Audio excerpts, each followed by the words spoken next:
আসসালামু আলাইকুম রহমতুল্লাহি ওবরকাতুহু। সম্মানিত দর্শক, মার্কিন প্রেসিডেন্ট ডোনাল্ড ট্রাম্পের অদ্ভুত আচরণ, অদ্ভুত কথাবার্তা এবং একেবারে চমক সৃষ্টি করা তার কিছু কর্মকাণ্ড নিয়ে অনেক দিন ধরে পুরো দুনিয়াতে তোলপাড় সৃষ্টি হচ্ছে। এবং তিনি যে কথাগুলো বলেন, কখনো কখনো সেটা নির্মম সত্য হয়, কখনো কখনো সেটি খুব নিষ্ঠুর হয়ে যায়। তিনি যে আচরণগুলো করেন খ্যাপাটে, পাগলাটে, কিন্তু বাস্তবতা আপনি অস্বীকার করতে পারবেন না।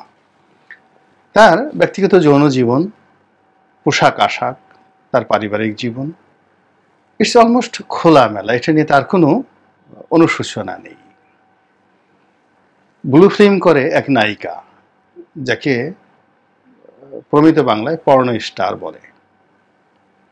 তো এই পর্ণ তারকা ব্লু ফিল্মের এক নায়িকা, তার সঙ্গে ডোনাল্ড ট্রাম্পের একটা সময় সম্পর্ক ছিল এবং এই মহিলা তার সেই সম্পর্কটি ডোনাল্ড ট্রাম্পের যে প্রেসিডেন্ট নির্বাচন, সেই নির্বাচনের আগে প্রকাশ করে দেওয়ার জন্য হুমকি দিল এবং তাকে ঠান্ডা রাখার জন্য ডোনাল্ড ট্রাম্প তার উকিলকে নিয়োগ করলেন এবং সেখানে একটা লেনদেন হয়েছে বা সমঝোতা হয়েছে।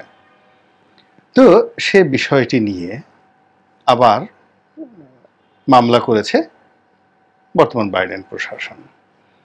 তো কাজেই তাদের একজন প্রেসিডেন্ট, যে কিনা দুটো না তিনটে বিয়ে করেছেন, কম করে হলেও তার অসংখ্য গার্লফ্রেন্ড আছে এবং মার্কিন প্রেসিডেন্টদের ইতিহাসে এইরকম বহু নারীর সাথে সম্পর্ক রক্ষাকারী, এরকম খ্যাপাটে এবং পাগলাটে, অথচ জীবনের প্রায় সব ক্ষেত্রেই সফল, এমন কোনো প্রেসিডেন্ট মার্কিন যুক্তরাষ্ট্রে ডোনাল্ড ট্রাম্পের মতো আসেননি। তো সেই ডোনাল্ড ট্রাম্পের বিচার সেই পর্ণ তারকার সঙ্গে যে তার সম্পর্ক এবং আর্থিক লেনদেন, এটি নিয়ে হচ্ছে একটি উচ্চ আদালতে এবং সেই আদালতে তিনি এসেছেন এবং এসে সেখানে তিনি বায়ু ত্যাগ করেছেন। আমরা যদি আমাদের বাংলাদেশে ভাষায় বলি, পাত দিয়েছেন।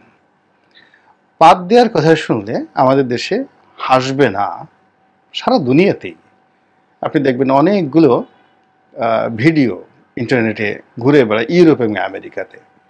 তারা মানুষকে আনন্দ দেওয়ার জন্য, হাসানোর জন্যে এরকম কৃত্রিম মেশিনের মাধ্যমে পাদের শব্দ সৃষ্টি করে তারা রাস্তাঘাটে চলাফেরা করে, আর সেই শব্দ শুনে বুড়ো গুঁড়ো বিভিন্ন বয়সের মানুষ একেবারে হেসে কুটি কুটি হচ্ছে। আমাদের দেশে একই অবস্থা। আপনি বড় একটা সমাজে বসেন, সব হুজুর বলেন, মুরব্বী বলেন, ভারী ভারী মানুষ। তো খুব সিরিয়াসলি সেখানে কথাবার্তা হচ্ছে, বৈজ্ঞানিক গবেষণা হচ্ছে, ভেস্ত দোজকের কথাবার্তা হচ্ছে, সিরিয়াস। তো সেখানে ছোট্ট একজন শিশু আসলো, এসে সে একটু বায়ু ত্যাগ করলো, একটু শব্দ হলো, যেটিকে আমরা পাত বলি। মুহূর্তের মধ্যে দেখবেন যে মানুষের বাদ ভাঙ্গা হাসি সেখানে সমস্ত পরিবেশকে একেবারে হালকা করে দেবে। এটা সারা দুনিয়াতে। কিন্তু আমাদের সমাজে এই জিনিসগুলো অহরহ ঘটে, কিন্তু এই বিষয়টা নিয়ে সহজে আলাপ আলোচনা হয় না। এই যে মানুষের বায়ুত্যাগে, এটা একটা জৈবিক বিষয়, সব নারী এবং পুরুষের মধ্যে রয়েছে। এমনকি অন অ্যাভারেজে একজন পুরুষ দৈনিক কয়বার বায়ুত্যাগ করে এবং নারী কয়বার বায়ুত্যাগ করে, এবং এটি যদি না করা হয় তাহলে নারী এবং পুরুষের মধ্যে এক ধরনের অসুস্থতা কাজ করে, অস্বস্তি কাজ করে, এবং এটি করার মধ্যেই তার সুস্থতা। আবার বায়ুতে, সাধারণ বায়ুত্যাগে কখনোই গন্ধ হবে না। যখন গন্ধ হবে, এটিও এক ধরনের অসুস্থতার লক্ষণ। এগুলো নিয়ে আমাদের দেশে খোলামেলা আলোচনা হয় না। আমরা শুধু এই বিষয়গুলো নিয়ে হাসি, এবং সারা দুনিয়াতেই এই বিষয়টি খুবই সেন্সিটিভ। একেবারে মানুষের অনেক গোপন যে বিষয়াদি রয়েছে, যৌন সম্পর্কের যে বিষয়াদি রয়েছে, এইরকম তার যে স্পর্শকাতর বিষয়, যে এই বায়ুত্যাগ নিয়ে কেউ কোনো কথা বলতে যাচ্ছে না। কিন্তু এই জায়গাগুলো থেকে বের হয়ে এসে এখন মার্কিন এবং ইউরোপিয়ান যে বড় বড় পত্রিকাগুলো, ডেইলি মেলের মতো পত্রিকা, ওয়াশিংটন পোস্টের মতো পত্রিকা, তো সেখানে একদম ফ্রন্ট লাইনে বা ফ্রন্ট পেজে খুব বড় করে, ব্যাপক করে, যারা সেলিব্রিটি, বড় বড় মানুষ, যারা এই সমস্ত কর্মকাণ্ড করেন বিভিন্ন সভা সমিতি, সেমিনারে গিয়ে, তাদের সেই কর্মকাণ্ড নিয়ে আলাপ আলোচনা হয়। কিছুদিন আগে মিস্টার জো বাইডেন তিনি বাকিংহাম প্যালেসে গিয়ে রাজার সঙ্গে দেখা করতে গিয়ে হ্যান্ডশেক করেছেন এবং হ্যান্ডশেক করতে করতে গিয়ে বিকট শব্দে তিনি বায়ু ত্যাগ করেছেন। আর যাবে কই?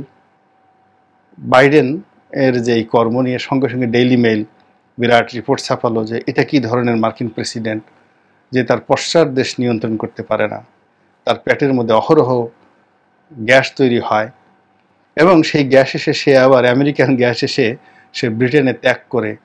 এরকম ঘটনা তো বাকিংহাম প্যালেসে যে 800 বছরের ইতিহাস, সেই ইতিহাসে কখনো ঘটেনি। খুব রং তামাশা হলো এবং বেচারা বাইডেন এটি নিয়ে খুবই নাজুক অবস্থার মধ্যে পড়লেন।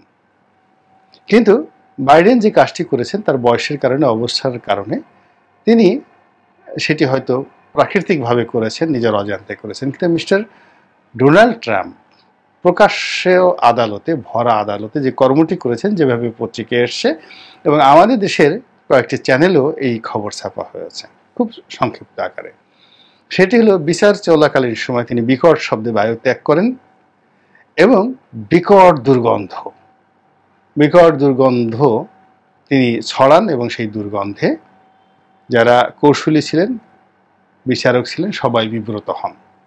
কেউ নাকে রুমাল দেওয়ার চেষ্টা করেন বা টিস্যু পেপার দেওয়ার চেষ্টা করেন, অনেকের মুখ কালো হয়ে যায়, অনেকে জাস্ট একের মুহূর্তের মধ্যে কয়েক মিনিটের জন্য পুরো বিচারালয়, বিচারাঙ্গন স্তব্ধ হয়ে যায়, কিংকর্তব্য বিমূঢ় হয়ে যায়। তো এজন্য ডোনাল্ড ট্রাম্পের এই যে বায়ুত্যাগ, এটি নিয়ে ইউরোপ এবং আমেরিকাতে প্রচুর সমালোচনা হচ্ছে এবং অনেকে দুষ্টুমি করে বলার চেষ্টা করেছেন যে তিনি ইচ্ছে করে এই কাজটি করেছেন। কেননা সাধারণত মানুষের বায়ুত্যাগে যে গন্ধ হয়, সেই গন্ধ একটা নির্দিষ্ট জায়গার মধ্যে সীমাবদ্ধ থাকে। তো তিনি যে বায়ুত্যাগটি করেছেন, সেই দুর্গন্ধটি পুরো মার্কিন আদালতের যে রুমটি ছিল, সুপরিসর রুম, পুরো রুম একদম মৌ শুরু হয়ে যায় সেখানে দুর্গন্ধে এবং মানুষকে অস্থির বানিয়ে ফেলে। তাহলে তিনি কি ইচ্ছে করে কোনো কৃত্রিম যন্ত্র ব্যবহার করে কোনো দুর্গন্ধযুক্ত গ্যাস তিনি ত্যাগ করেছেন কেবলই মাত্র মানুষকে বিব্রত করার জন্যে এবং আলোচনার শীর্ষে আসার জন্য? তো এটি নিয়ে আলাপ আলোচনা হচ্ছে। তো সেই দিক থেকে ট্রাম্পকে যারা অপছন্দ করেন বাংলাদেশের, তারা তো বলতেই পারেন যে আমাদের অবস্থা এখনো এত খারাপ হয়নি যে আমরা জো বাইডেন বা ট্রাম্পের মতো বিভিন্ন জায়গায় এবং বেজায়গায় গিয়ে এভাবে ইচ্ছা মতো বায়ুত্যাগ করছি। আমাদের হেড অফিস এখনো আমেরিকান প্রেসিডেন্ট এবং প্রেসিডেন্ট প্রার্থী এদের সে এখনো টাইট এবং ফিট রয়েছে, আমরা এখন এই কাজ করিনি, কথা বলতেই পারেন যে কোনো লোক। অথবা যারা আমেরিকানদেরকে একদম পছন্দ করেন না, তারা বলবেন যে ওরা আমাদেরকে সভ্যতা শিখাতে আসে। ওরা কিসের সভ্য? ওদের প্রেসিডেন্ট গিয়ে সেই ব্রিটেনের রাজা রানীর প্রাসাদে ঢুকে সেখানে গিয়ে সেই রাজকীয় অনুষ্ঠানে বায়ুত্যাগ করে এসছে। ভরা কোর্টে, হাইকোর্টে গিয়ে তারা এই একজন প্রেসিডেন্ট, সাবেক প্রেসিডেন্ট এবং প্রেসিডেন্ট পদপ্রার্থী এই দুষ্কর্ম করে বিচারকের নাককে তিনি কলুষিত করেছেন। আমাদের দেশে তো এখনো পর্যন্ত উচ্চ আদালত দূরের কথা, নিম্ন আদালতে গিয়ে কোনো সরকারি লোক তো দূরের কথা, বিরোধী দলীয় লোক, এমনকি যারা চোর ডাকাত গুন্ডা বদমাশ, তারাও কিন্তু এখন পর্যন্ত এই কাজ করেনি। তাদের হেড অফিস ঠিক আছে, তাদের মাথা ঠিক আছে এবং তারা এত দুষ্ট না যে ওখানে গিয়ে ওই অঙ্গনের যে পবিত্রতা রয়েছে সেই পবিত্রতা তারা নষ্ট করবে। তো সেই দিক থেকে আত্মতৃপ্তির জন্য তারা বলতেই পারে যে না, জাতি হিসেবে আমরা আমেরিকানদের চেয়ে এখনো সুসভ্য, আমাদের শরীর সুগঠিত, আমাদের বায়ু নিঃসরণ নিয়ন্ত্রিত এবং কেউ যদি নিজের অজান্তে বায়ু নিঃসরণ করে তা নিঃশব্দে করে এবং নিঃশব্দে যারা করে সেখানে তুলনামূলকভাবে ডোনাল্ড ট্রাম্পের মতো এরকম দুর্গন্ধ বাংলাদেশের কোনো মানুষ ছড়ায় না।